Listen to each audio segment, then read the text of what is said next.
tarihin en büyük göç hareketlerinden birini düşünün. Yaklaşık 4000 yıl boyunca Orta Asya'dan başlayıp 3 kıtaya yayılan ve dünya tarihini yeniden şekillendiren bir göç. İşte bugün Türk göçlerinin bu inanılmaz hikayesini ve arkasındaki gerçekleri konuşacağız. Hmm. Bu göçlerin arkasında sanırım çoğu insanın bilmediği çok ilginç nedenler var. Özellikle doğal koşulların etkisi dikkat çekici. Kesinlikle öyle. Düşün ki milattan önce 1700'lerden başlayan bu göçlerin en önemli tetikleyicisi aslında iklim değişikliğiydi.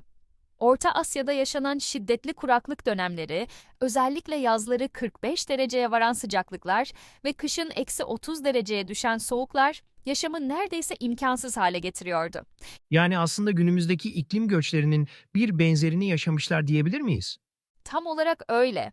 Ve biliyor musun, bu kuraklık dönemlerinde otlakların %60'ından fazlası kullanılamaz hale geliyordu. Bu da hayvan sürülerinin beslenmesini imkansız kılıyordu.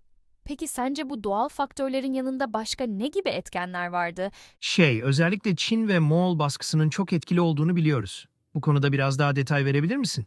Tabii ki. Özellikle Çin'in büyük seti inşa etmesinin arkasındaki temel neden Türk akınlarını durdurmaktı.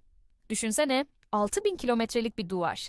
Bu baskı o kadar şiddetliydi ki bazı Türk boyları batıya doğru göç etmek zorunda kaldı. Peki şu soruyu birlikte düşünelim. Türk boylarının bu kadar geniş bir coğrafyaya yayılmasının üç temel nedeni nedir? Biraz düşünelim. İlk olarak az önce bahsettiğimiz doğal ve siyasi baskılar. İkincisi, Türklerin sahip olduğu üstün at ve demir işleme teknolojisi ki bu onlara inanılmaz bir mobilite ve askeri güç sağlıyordu. Ve üçüncüsü, cihan hakimiyeti mefküresi yani dünya hakimiyeti ideali. Oh, demir işleme teknolojisinden bahsetmişken, Türklerin geliştirdiği üzengi teknolojisinin savaş taktiklerini nasıl değiştirdiğini de konuşmalıyız.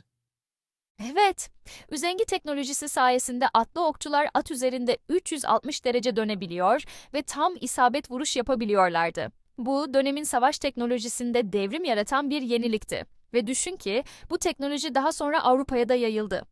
Bu teknolojik üstünlük, göçlerin başarısında önemli bir rol oynamış anlaşılan. Kesinlikle. Ve bir de şu boylar arası mücadelelere bakalım. Mesela bir boyun diğerine üstün gelmesi sonucu kaybeden boyun göç etmek zorunda kalması. Bu durum öyle yaygındı ki bazı kayıtlara göre bir yıl içinde 100 bin kişilik topluluklar yer değiştirebiliyordu. Peki modern dünyada bu göç geleneğinin yansımalarını nasıl görüyoruz? İşte bu çok ilginç bir nokta. Günümüzde Türk diasporası 200'den fazla ülkede varlık gösteriyor. Sadece Avrupa'da 5 milyondan fazla Türk kökenli insan yaşıyor ve bu modern göçmenler tıpkı ataları gibi gittikleri yerlerde kültürel bir köprü oluşturuyorlar. Yani aslında o eski göçebe ruhu hala devam ediyor diyebiliriz.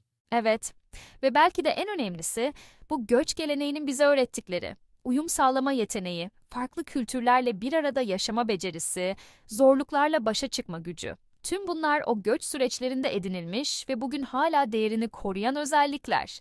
Bu konuşma göçlerin sadece bir yer değiştirme olmadığını, aslında bir medeniyet inşası olduğunu gösteriyor. Kesinlikle. Ve bugün bile bu tarihi deneyim, modern dünyanın zorluklarıyla başa çıkmada bize rehberlik ediyor. Değişime açık olmak, farklılıklara saygı duymak ve sürekli kendini yenilemek. İşte bu, binlerce yıllık göç geleneğinin bize bıraktığı en değerli miras.